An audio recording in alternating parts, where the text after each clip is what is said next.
चले चलिए, हम लोगों ने बात किसकी कर ली है?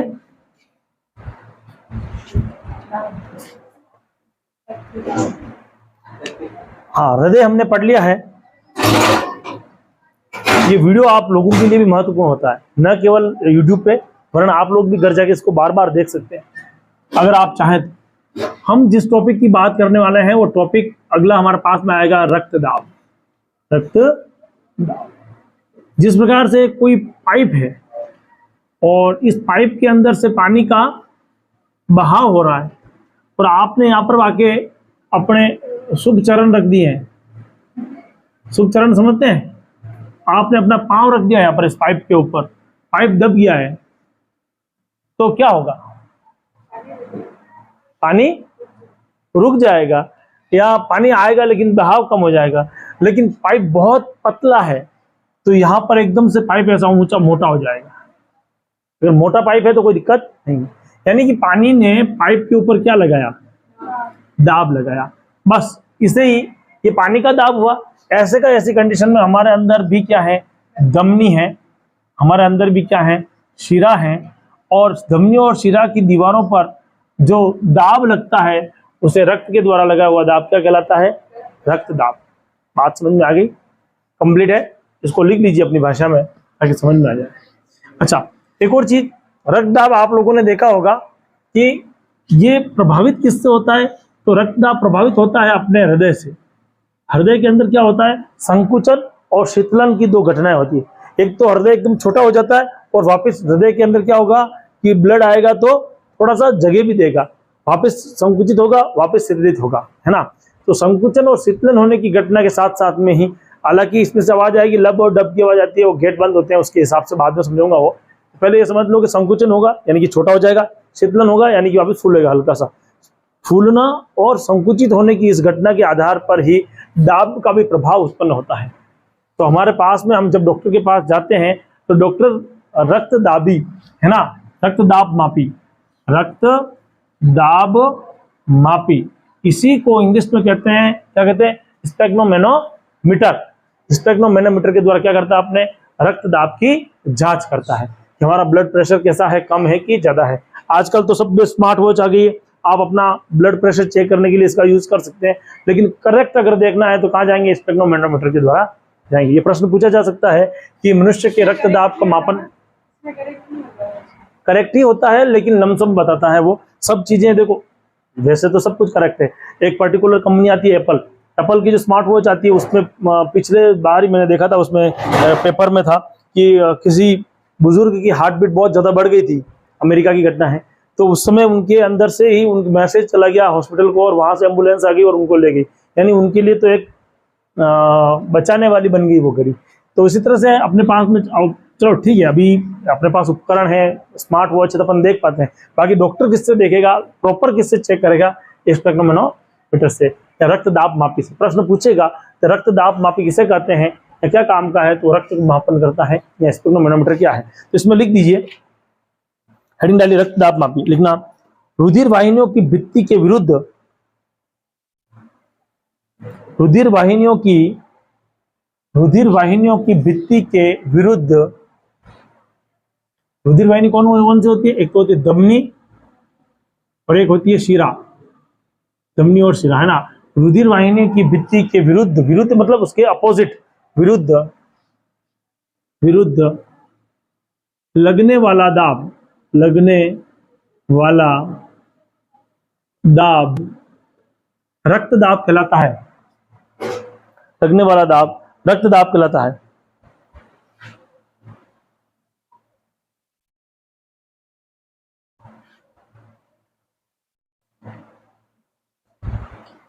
क्या कहलाता है? रक्तदाब कहलाता है। देखिए, यह दाब प्रकुंचन दाब, प्रकुंचन दाब व प्रकुंचन दाब व अनुशीतलन, अनुशीतलन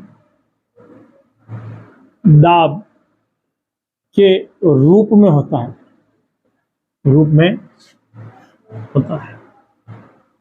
कितने रूप में? प्रकुंचन दाब और अनुशीतलन दाब के रूप में होता है। नेक्स्ट देखिए,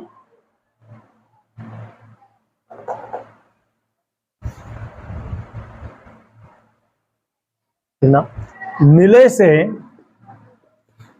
या निलय द्वारा लिखा, निलय द्वारा धमनी की भित्ति पर लगने वाला दाब प्रकुंचन दाब कहलाता है। प्रकुंचन दाब कहलाता है। नेक्स्ट देखिए,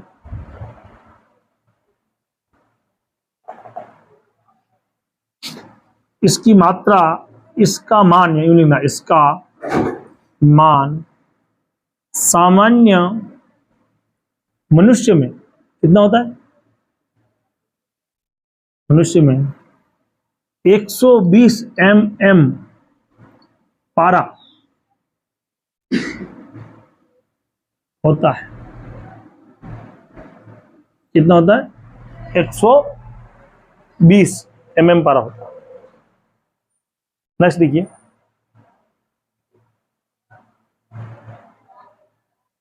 ठीक ना, अनुशीतलन दाब, अनुशीतलन दाब, ठीक ना, निलय के शीतलन, है ना, के समय उत्पन्न दाब, है ना, बीपी हाई और बीपी लो जिसे अपन कहते हैं वही है। अनुशीतलन दाब क्या है? दाब अनुशीतलन दाब कहलाता है, कहलाता अनुशीतलन का दाब कहलाता है। इसका मान 80 mm पारा में होता है। इसीलिए आपने देखा होगा डॉक्टर लिखता है कभी 120/80, 80/120 नहीं लिखता है ना, इस तरह से लिखेगा डॉक्टर। नेक्स्ट लिखिए,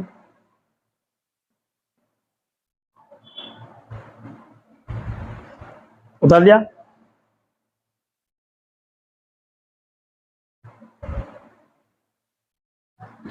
इसको मिटा दूं,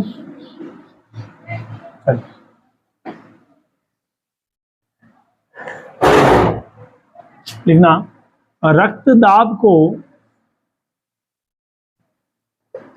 मापने वाला यंत्र, बताओ कौन बताएगा? मैंने अभी नाम बताया।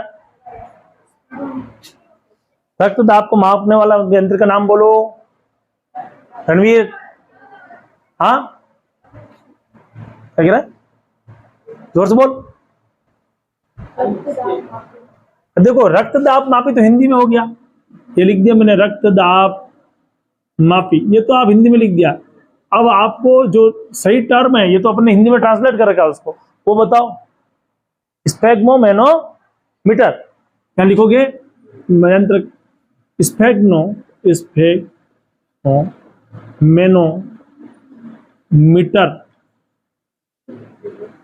होता है। आप लोगों ने देखा हुआ भी है, डॉक्टर जो आपके हाथ पे बांधता है, मैंने अभी जिक्र किया उसका, डॉक्टर आपके क्या बांधता है? हाथ के ऊपर बांधता है। हाथ पे बांधने के बाद एक प्रेशर मशीन होती है, उससे पंप करता है। जैसे उसको पंप करता है तो आपको हल्का सा बंदिकत महसूस होती है हाथ के ऊपर, क्या बांधा है। उसके बाद डॉक्टर कहता है कि नहीं, आपके ब्लड प्रेशर नॉर्मल है, ज्यादा है कि कम है, 120/80 है तो सही है ना, हल्का सा वेरिएशन आ सकता है। तो ये कौन सी मशीन है? उस मशीन का या यंत्र का नाम क्या है? स्फेग्मोमेनोमीटर। लिख दिया? लिखिए, रक्त दाब के आधार पर, रक्त दाब दो प्रकार का हो सकता है, दो घटनाएं संभव है। रक्तदाब में कितनी घटनाएं संभव है? दो घटनाएं संभव। एक तो होती है उच्च रक्तदाब। कौन सा रक्तदाब?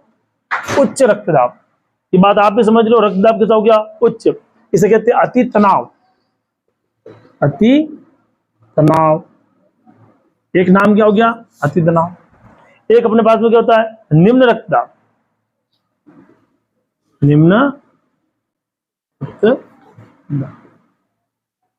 बहुत ज्यादा टेंशन में हो तो हार्ट बीट क्या हो जाएगी? बढ़ जाएगी, है ना। और ऐसी परिस्थिति में ब्लड प्रेशर ज्यादा हो जाएगा, रक्तदाब कैसा हो जाएगा? उच्च हो जाएगा। किससे नापेंगे? स्पेक्ट्रोमैनोमीटर से नापेंगे, है ना। कौन से हाथ के लगाते हैं स्पेक्ट्रोमैनोमीटर? दोनों के लगा सकते हैं वैसे तो, पर एग्जैक्ट किसकी रीडिंग मिल जाएगी? लेफ्ट या राइट? लेफ्ट क्यों? राइट क्यों? अरे कल बताया मैंने आपको, वेन जो है आपकी धमनी जो है यहां से निकल रही है, शिरा धमनी, मुख्य धमनी यहां से जा रही है। तो आपको इसीलिए तो अपन क्या करते हैं, रिंग सेरेमनी में ये वाली अंगूठी यूज करते हैं, छोटी के पास वाली है, तो इसके पास में जाएगी, इसीलिए अपन क्या करते हैं, यहां पर जनरली अपने को बांधा जाता है। उतार लो एक बार, नेक्स्ट जाएंगे अपन। इसी का अगला टॉपिक बहुत बढ़िया है, गजब का।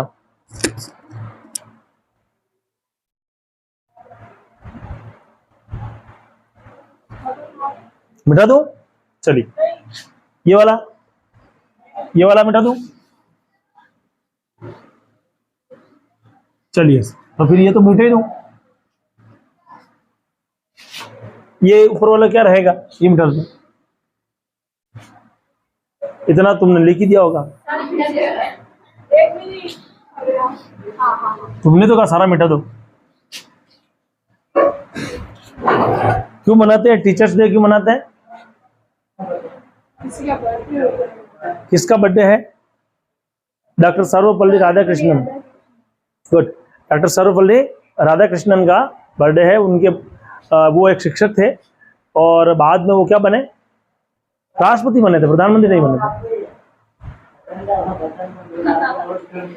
हाँ, वोट करना मेरे को, है ना। सब जने मेरे को वोट करना बाद में। चलिए, ये कंडीशन है देश। सही तो। चलिए अब हेडिंग डालते हैं अपन, नलिकाएं, है ना। आपका टॉपिक है नलिकाएं, रुधिर वाहिनियां। नलिकाएं, नलिकाएं ऑब्लिक रुधिर वाहिनियां, वाहिनियां। देखो नलिका या रुधिर वाहिनियां क्या है? जिसमें रक्त का प्रवाह होता है वो क्या है? रक्त वाहिनी, है ना। क्या होता है? रक्त का प्रवाह होता है। क्या होता है इसमें या इनमें? इनमें लिखना, इनमें दोनों में आ जाएगा ना। इनमें रक्त का क्या होता है? प्रवाह होता है। कितने प्रकार की होती है? 2 प्रकार की होती है। कौन कौन सी होती है? एक तो होती है धमनी, एक होती है शिरा। एक होती है धमनी और एक होती है शिरा। दोनों की कंपैरिजन करके समझ लेते हैं, साथ साथ में ही काम हो जाएगा। धमनी क्या करती है? तो लिखना, शुद्ध रक्त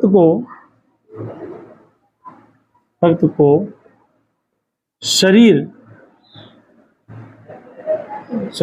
के सभी भागों में पहुंचाती है। शरीर के सभी भागों में पहुंचाने वाली कौन है? यानी कि ये भी कह सकता हूं मैं कि यह हृदय से रक्त को शरीर में ले जाती है।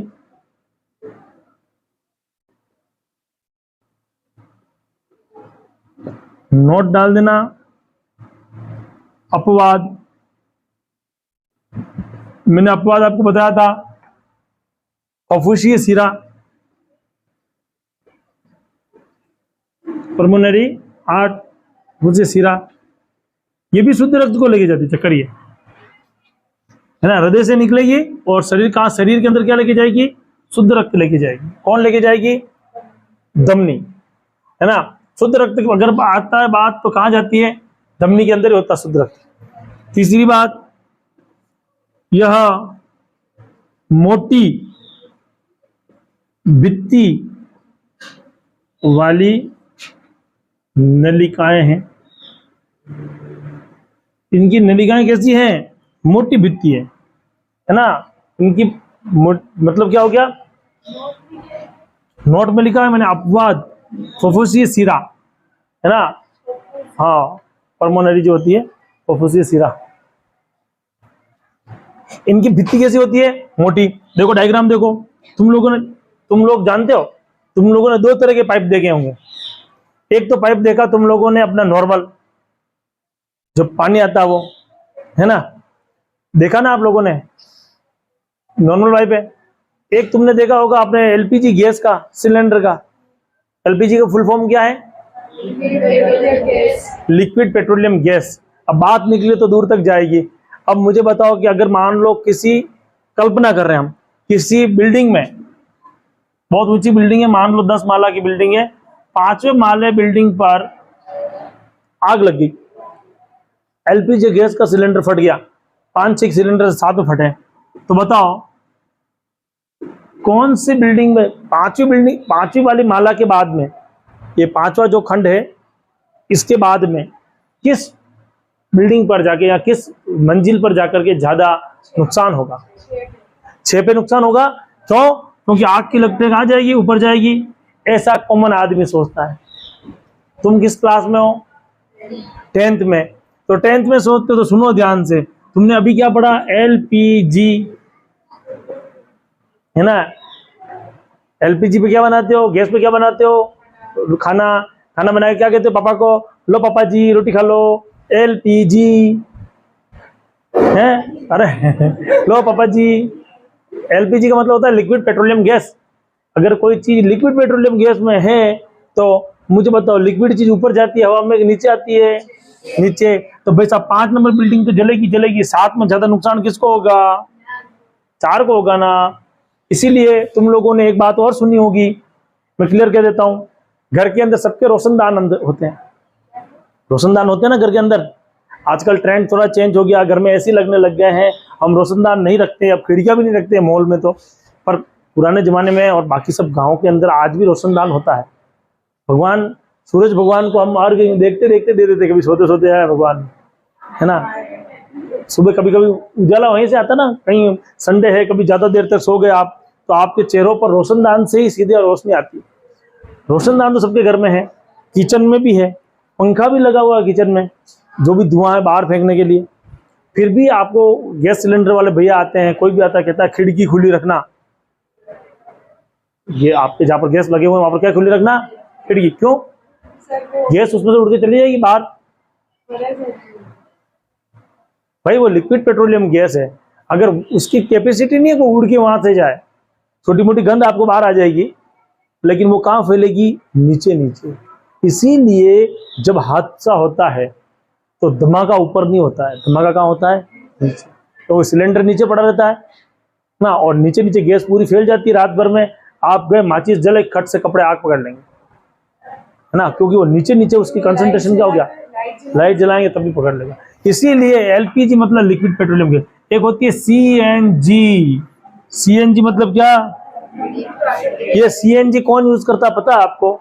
छोटे बच्चे। ये छोटे बच्चे कहीं पर भी लेके जाओ, वो एक ही बात कहेंगे, चलो ना घर। क्या बोलेंगे? चलो ना घर, है ना। और वो किसमें बैठ के जाते हैं सब लोग? कार में। तो गाड़ियों के अंदर किसका यूज होता है बोलो? सीएनजी। और खाना खिलाते समय पापा को क्या बोलते हो? लो पापा जी। इसलिए रसोई गैस में कौन सी यूज होती है? एलपीजी। याद रहेगा दोनों चीजें, है ना। भुला के ना भूले, ना भूल के दिखा देना मेरे को। लिखा होता है किस पे? कार पे। हाँ, तो उसका मतलब वही है, चलो ना घर, ना। वो नहीं है। सीएनजी का मतलब कंप्रेस्ड नेचुरल गैस है, संपीड़ित प्राकृतिक गैस है। चलिए वापस आ जाओ, हम कहां से कहां पहुंच गए, देखो कितने महान है। हम पढ़ क्या रहे थे? भित्ति। तो गैस की जो नली होती है उसको आप यूं पकड़ के देखना। कैसे पकड़ोगे? ऐसे देखोगे कि नली तो है मोटी और अंदर छेद है बहुत पतला। बल्कि आपके घरों के अंदर जो पाइप है नॉर्मल, वो होते हैं ऐसे, है ना। पानी का जो पाइप होता है उसको यूं पकड़ के देखना, पानी की पाइप को क्या तुम इस मार्कर को खोल के देख लो, ये मोटा है क्या? पतली सी तो इसमें है ना। कौन से आंटी जी थे वो जिन्होंने कहा था क्या है सचिन में, इसमें देखो क्या है क्या है इसमें बारीक, देखो बारीक सा तो है, ये पतली सी तो ये साइड साइड की वॉल है इसकी। अब वो भी जाओगे तुम, हाँ पूरा डायलॉग सुन लिया, वही है ना। ये देखो, ये गैस की नली जो होती है कैसी होती है? मोटी होती है, दीवार मोटी, क्यों? प्रेशर ज्यादा है। तो अब मुझे बताओ हमारे पास में जो धमनी है उसकी दीवार कैसी होगी? मोटी होगी। इसी को तुलना करके शिरा में बदल दें। चलो, शुद्ध रक्त को शरीर के सभी भागों में पहुंचाती है, तो क्या लिखेंगे? अनाक्षीकृत अनाक्षीकृत रक्त क्या हो रहा है? ये रक्त को शरीर के सभी भागों से पुनः हृदय में लाती है। कौन लाती है? ये लाती है। ये हृदय से शरीर रक्त को शरीर के ले जाती है। बिल्कुल यही बात मैंने बोल दी यहाँ पर, है ना। ये तो हृदय से ले जाती है, और ये शरीर से कहां से इकट्ठा करके लेके आती है? हृदय में लेके आती है, ठीक है ना। इसमें भी अपवाद आएगा कि नहीं आएगा? लिखो अपवाद। कौन है भैया? वही तुम्हारी उपसा वाली अफुसीय धमनी, ये अशुद्ध रक्त को लाती है। ध्यान रखना, इधर वापस लफड़ा पड़ जाएगा इसमें। अब कौन है? जो मोटी भित्ति वाली नलिका है, ये कैसी नलिका है बोलो? यह पतली भित्ति वाली नलिका है। कैसी नलिका है बोलो? पतली भित्ति। समझ में आ रहा? डायग्राम बना लेना, याद रहेगा, बाकी याद नहीं रहेगा। आगे और सिखा रहा हूं, फटाफट उतार लो, मिटा देता हूं।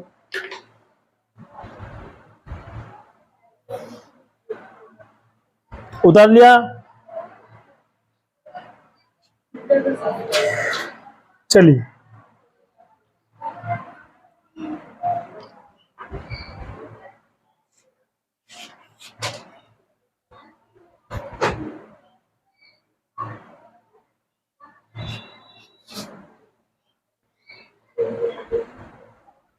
इधर वाला मिटा दो।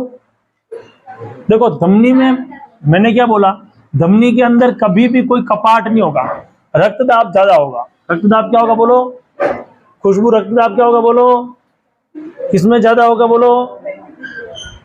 खुशबू रक्तदाब किसमें ज्यादा होगा? धमनी में। किसमें ज्यादा होगा? धमनी में। तो लिख देंगे, चौथा पॉइंट लिखेंगे, धमनी में रक्तदाब अपेक्षाकृत। जब भी आप कहीं पर लिख रहे हैं दो की तुलना, शब्द कौन सा यूज करेंगे? अपेक्षाकृत। अधिक होता है ना। धमनी में रक्तदाब अपेक्षाकृत, किसके अपेक्षाकृत? शिरा के अपेक्षाकृत। यहां पर शिरा भी लिख देना भैया, शिरा के अपेक्षाकृत अधिक होता है। इधर क्या लिखोगे? रक्तदाब अपेक्षाकृत हाँ कम होता है। हाँ बिल्कुल लिख सकते हो। पांचवा पॉइंट,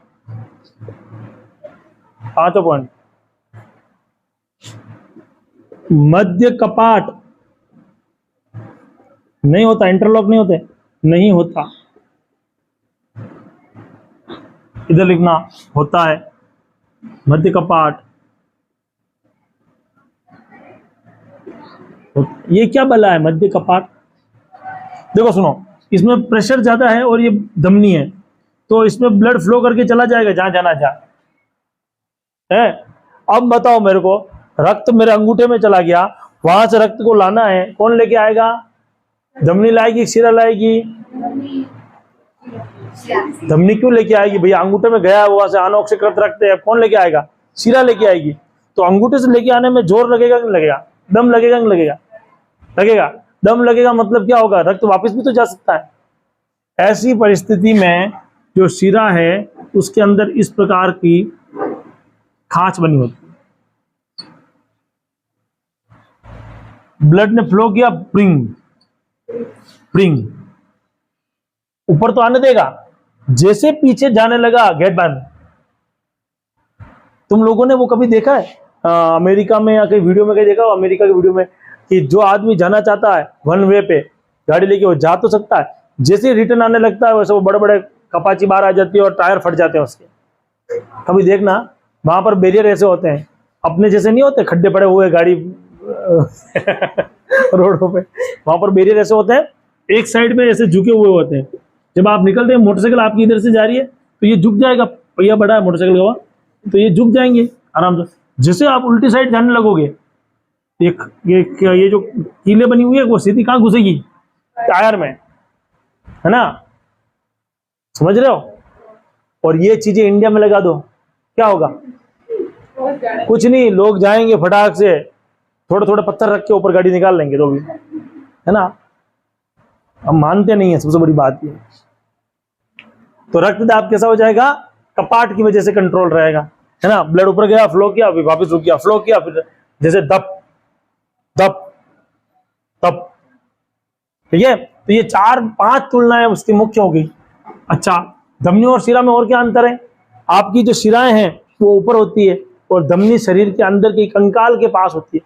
धमनी कहाँ होती है, कंकाल से चिपकी होती है, कंकाल के समीप, और शिरा जो होती है वो कहाँ होती है, त्वचा पर, त्वचा के पास, त्वचा के पास ऊपर की तरफ। ये जो शिराएं दिख रही है, देखो ये आपको दिख जाएगी, आपके शरीर के अंदर यूं करके चेक करोगे आप, इस तरह से दिख जाएगी, ये शिराएं हैं।